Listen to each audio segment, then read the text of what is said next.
Bonsoir à tous et bienvenue dans ce point de l'actualité. Le président de l'Assemblée nationale séjourne en Ouzbékistan.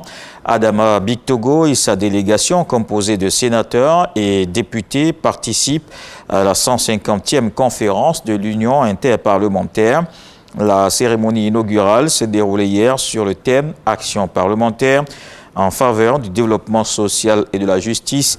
Adama Bictogo, également président de l'Union des parlements de la coopération islamique, a présidé la réunion du comité consultatif de l'organisation, rencontre au cours de laquelle les parlementaires ont échangé sur la situation en Palestine. Adama Bictogo appelle à un cessez-le-feu et le retour rapide de la paix et la stabilité. Dans le nord du pays, en culture, la 9e édition du Djegele Festival a ouvert ses portes hier à Boundiali. Les travaux du futur palais de la culture de Boundiali avancent bien. La maire Mariatou Kone et les membres du comité d'organisation ont visité le chantier. On fait le point avec Malika Koulibaly, Adama Kéré. Balafon Djegele à l'ère du numérique et de l'intelligence artificielle. Défis et perspectives. C'est le thème de la 9e édition du Djegele Festival à Boundiali, un festival culturel et artistique d'envergure internationale.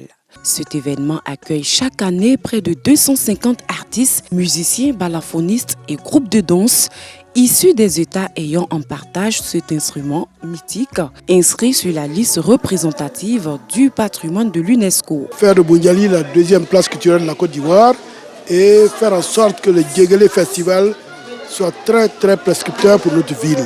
Nous sommes heureux. Le Djegele, d'année en année, monte.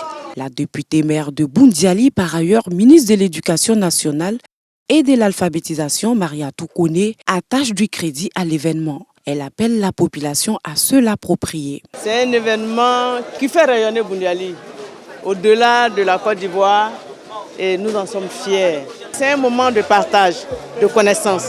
C'est un moment d'apprentissage, c'est un moment de réflexion et tout cela devrait aider notre jeunesse à perpétuer la culture sénoufo, perpétuer le Djegele Festival. L'ouverture officielle du festival a été marquée par l'élection de la nouvelle reine de beauté, Madou Soussanogo, comme Miss Yawo lors du Djegele Festival 2025.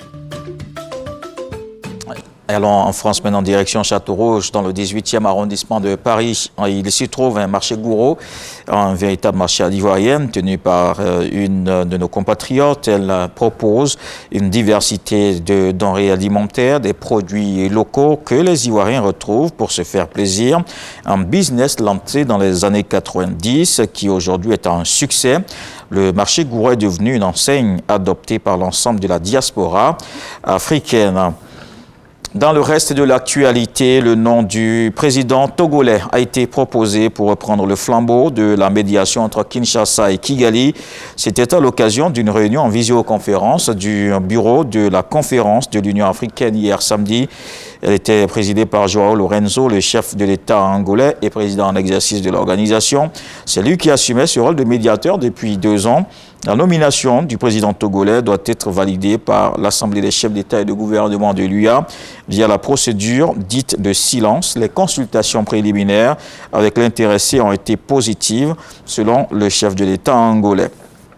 Aux États-Unis, au moins 17 morts dans les violentes tempêtes et tornades. Des alertes aux inondations restent en vigueur, notamment dans le Kentucky au centre-est, dans le Tennessee et l'Alabama au sud, ont indiqué les services américains de prévision météorologique. Les écoles ont fermé depuis plusieurs jours dans plusieurs États affectés par les tempêtes. Des images diffusées sur les réseaux sociaux montrent des bâtiments endommagés, des arbres déracinés ou des voitures renversées dans plusieurs États. 110 000 clients étaient privés d'électricité dimanche dans 5 de ces États.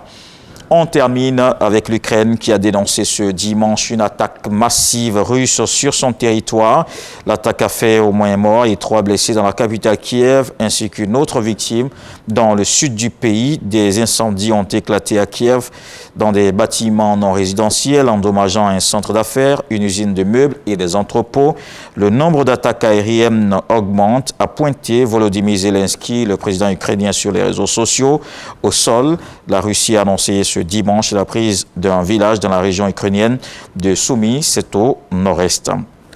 Merci d'avoir suivi ce flash d'information. On se retrouve à 20h dans la grande édition.